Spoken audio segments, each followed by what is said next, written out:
And this is a de-stickering party. So you did see this in the thumbnail for a reason. This is a secret ingredient as to how we de-sticker our candles. So please stay tuned for that. The whole point in removing the labels is that letters and numbers, especially numbers, carry energy. And you don't want the energy of the barcode, especially since you don't know what it is, what its intention was for. You don't know any of that. So you want to make sure that it's completely gone.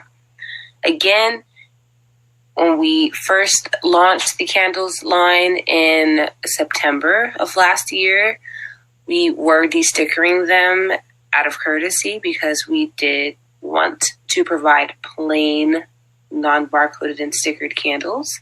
However, because of demand, it just kind of became impossible to do. With de-stickering candles, we want to do, I believe, 3 or 4 steps.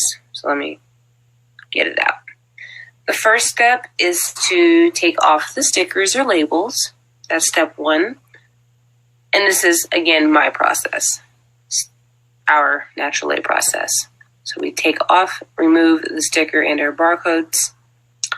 Step 2 is to anoint them. So it's a cleanse/anoint. That's where this lovely product comes in. Agua de Florida, Florida water, which is a hoodoo water. So get you this in Florida water. We might sell that soon. Anoint and cleanse. So de-sticker, step 1, with this bad boy here, Goo Gone. De-sticker with Goo Gone. It removes labels and stickiness and adhesive things. It says glue and tape remover. So anything sticky and adhesive, it works like a charm. So remove stickers and labels with Goo Gone, step 1. Step 2, cleanse and anoint with Agua de Florida. Step 3 is to remove the negative energy that these candles have carried with an incense of your choice. I personally use dragon's blood or Palo Santo. Those 2 work wonders.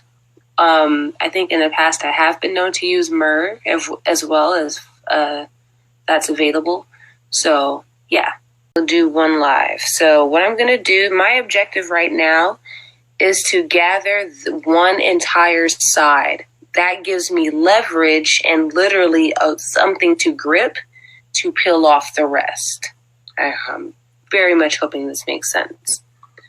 So I'm not going to do something random. My objective right now is to lift up this entire side. It don't matter whichever hand you use, go do that.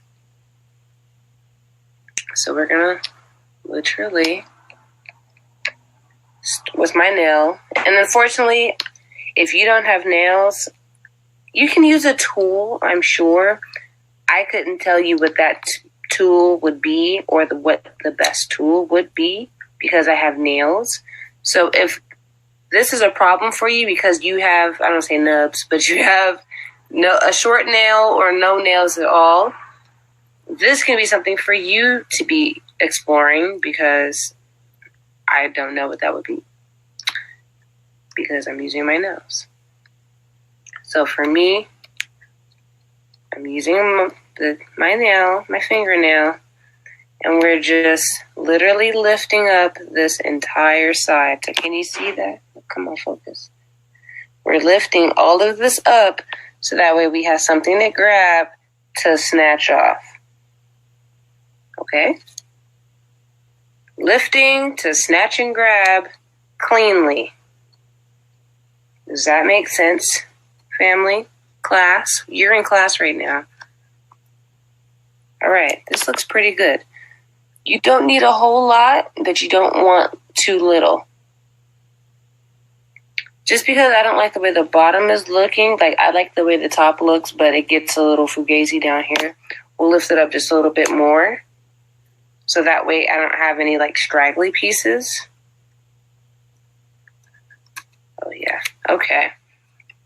So this is how much we've lifted on one side. Again, the objective is to grab this, peel it off. Grab it, peel it off. So let's see if this works. Grab it.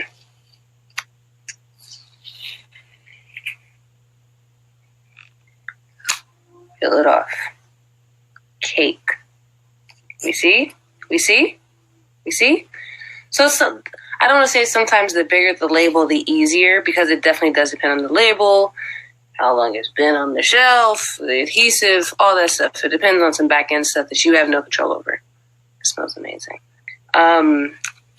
That's how easy it was. So let's try.